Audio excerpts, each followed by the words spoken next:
ನಮಸ್ಕಾರ ವೀಕ್ಷಕರೇ.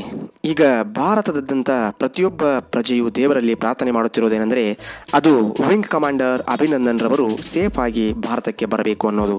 ಆದರೆ ಈ ವಿಂಗ್ ಕಮಾಂಡರ್ ಅಭಿನಂದನ್ ರವರು ಪಾಕಿಸ್ತಾನದ ನೆಲದಲ್ಲಿ ಮಾಡಿರುವ ಕೆಲಸ ಕೇಳಿದರೆ ಪ್ರತಿಯೊಬ್ಬ ಭಾರತೀಯನ ಎದೆ ಕೂಡ ಎದ್ದು ನಿಲ್ಲುತ್ತದೆ.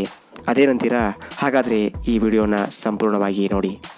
ಸ್ನೇಹಿತರೆ, ಪಾಕಿಸ್ತಾನ ಸೇನೆಯ ವಶದಲ್ಲಿರುವ ಭಾರತೀಯ ವಾಯುಪಡೆಯ ವಿಂಗ್ ಕಮಾಂಡರ್ ಅಭಿನಂದನ್ ಅವರು ಸೆರೆ ಸಿಕ್ಕುವ ಮುನ್ನ ತಮ್ಮ ಮೇಲೆ ಹಲ್ಲೆ ನಡೆಸಲು ಬಂದವರಿಂದ ರಕ್ಷಿಸಿಕೊಳ್ಳಲು ಗಾಳಿಯಲ್ಲಿ ಗುಂಡು ಹಾರಿಸಿದ್ದರು ಎಂದು ತಿಳಿದುಬಂದಿದೆ.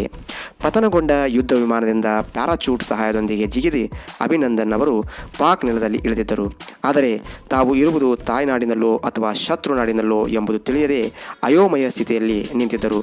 ಆಗ ಸ್ಥಳದಲ್ಲಿ ಕೆಲ ಯುವಕರು ಅವರ ಮೇಲೆ ಹಲ್ಲೆ ನಡೆಸಲು ಮುಂದಾಗಿದ್ದರು. ಈ ಸಂದರ್ಭದಲ್ಲಿ ಅವರು ಆತ್ಮರಕ್ಷಣೆಗಾಗಿ ಗಾಳಿಯಲ್ಲಿ ಹಲವು ಸುತ್ತು ಗುಂಡು ಹಾರಿಸಿದ್ದರು. ಆದರೂ ಅಭಿನಂದನ್ ಅವರನ್ನು ಹಿಡಿದುಕೊಂಡ ಯುವಕರು ಅವರ ಮೇಲೆ ಹಲ್ಲೆ ನಡೆಸಿ ಪಾಕ್ ಸೇನೆಯ ವಶಕ್ಕೆ ಒಪ್ಪಿಸಿದ್ದಾಗಿ ತಿಳಿದುಬಂದಿದೆ. ಪಾಕ್ ಯುದ್ಧ ವಿಮಾನಗಳ ದಾಳಿಗೆ ಸಿಲುಕಿ ಅಭಿನಂದನ್ ಅವರಿದ್ದ ಯುದ್ಧ ವಿಮಾನ ಗಡಿ ನಿಯಂತ್ರಣ ರೇಖೆಯಿಂದ ಅಂದಾಜು 7 ಕಿಲೋಮೀಟರ್ ದೂರದಲ್ಲಿರುವ ಪಾಕ್ ಆಕ್ರಮಿತ ಕಾಶ್ಮೀರದ ಹೊರ್ರಾ ಗ್ರಾಮದ ಬಳಿ ಪತನಗೊಂಡಿತ್ತು. ವಿಮಾನ ಪತನವಾಗುವುದು ಖಾತ್ರಿಯಾಗುತ್ತಿದ್ದಂತೆ ಅಭಿನಂದನ್ ಪ್ಯಾರಾಚೂಟ್ ಬಳಸಿ ಸುರಕ್ಷಿತವಾಗಿ ಕೆಳಗಿಳಿದಿದ್ದರು. ವಿಮಾನ ಪತನವಾಗುತ್ತಿದ್ದಂತೆ ಗ್ರಾಮದ ಜನರು ಸ್ಥಳಕ್ಕೆ ಆಗಮಿಸಿದ್ದರು.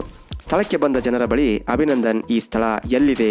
ನನ್ನ ಬೆನ್ನಿಗೆ ಪೆಟ್ಟಾಗಿದೆ, ಕುಡಿಯಲು ಸ್ವಲ್ಪ ನೀರು ನೀಡಿ ಎಂದು ಕೇಳಿದರು. ಆಗ ಯುವಕನೊಬ್ಬ ಈ ಪ್ರದೇಶ ಭಾರತದಲ್ಲಿದೆ ಎಂದು ತಿಳಿಸಿದ.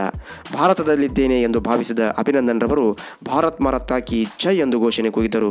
ಆದರೆ ಇದರಿಂದ ಕೆಲವು ಯುವಕರು ಪಾಕಿಸ್ತಾನ್ ಸೇನೆ ಜಿಂದಾಬಾದ್ ಎಂದು ಘೋಷಣೆ ಕೂಗಿ ಅವರ ಮೇಲೆ ಕಲ್ಲಿನಿಂದ ಹಲ್ಲೆ ನಡೆಸಲು ಮುಂದಾಗಿದ್ದರು. ತಕ್ಷಣವೇ ಆತ್ಮರಕ್ಷಣೆಗಾಗಿ ಅಭಿನಂದನ್ ಗಾಳಿಯಲ್ಲಿ ಗುಂಡು ಹಾರಿಸಿದ್ದರು. ಆದರೂ ಯುವಕರು ಹಲ್ಲೆ ಮಾಡುವುದನ್ನು ನಿಲ್ಲಿಸಿದ್ದರಿಂದ ಯುವಕರೆಡೆಗೆ ಪಿಸ್ತೂಲ್ ಗುರಿ ಮಾಡಿ ಹಿಮ್ಮುಖವಾಗಿ ಅಂದಾಜು ಅರ್ಧ ಕಿಲೋಮೀಟರ್ ದೂರ ಓಡಿದ್ದರು. ಈ ಮಧ್ಯೆ ಅವರು ಹಲವು ಬಾರಿ ಗಾಳಿಯಲ್ಲಿ ಗುಂಡು ಹಾರಿಸಿದ್ದರು. ಕೊನೆಗೆ ಅಭಿನಂದನ್ ಒಂದು ಸಣ್ಣ ಕೊಳದೊಳಗೆ ಧುಮುಕಿ ತಮ್ಮ ಬಳಿ ಇದ್ದ ದಾಖಲೆಗಳನ್ನು ತಿಂದಿದ್ದಲ್ಲದೆ ಒಂದಷ್ಟು ನೀರಿನಲ್ಲಿ ಅದ್ದಿ ನಾಶಪಡಿಸಲು ಪ್ರಯತ್ನಿಸಿದ್ದರು. ಅಂತಿಮವಾಗಿ ಅಭಿನಂದನ್ ಅವರು ಬಾವಿಯಿಂದ ಹೊರಬಂದಾಗ ಯುವಕರು ಅಭಿನಂದನ್ ಮೇಲೆ ಹಲ್ಲೆ ನಡೆಸಿದ್ದರು. ಈ ವೇಳೆಗೆ ಅಲ್ಲಿಗೆ ಬಂದ ಪಾಕ್ ಸೈನಿಕರು ಅಭಿನಂದನ್ ಅವರನ್ನು ವಶಕ್ಕೆ ಪಡೆದು ಕರೆದೊಯ್ದರು ಎಂದು ತಿಳಿದು ಬಂದಿದೆ. ಸ್ನೇಹಿತರೆ, ನಿಜವಾದ ಗುಂಡಿಗೆ ಅಂದರೆ ಇದೇ ಅಲ್ವೇ?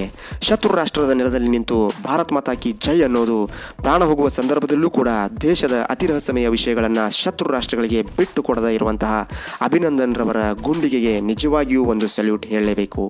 ಅಭಿನಂದನ್ ರವರ ಈ ಕಾರ್ಯ ನಿಮಗೆ ಇಷ್ಟವಾಗಿ ಕಮೆಂಟ್ ಬಾಕ್ಸಲ್ಲಿ ಜೈ ಹಿಂದ್ ಅಂತ ಕಮೆಂಟ್ ಮಾಡಿ. ಧನ್ಯವಾದಗಳು.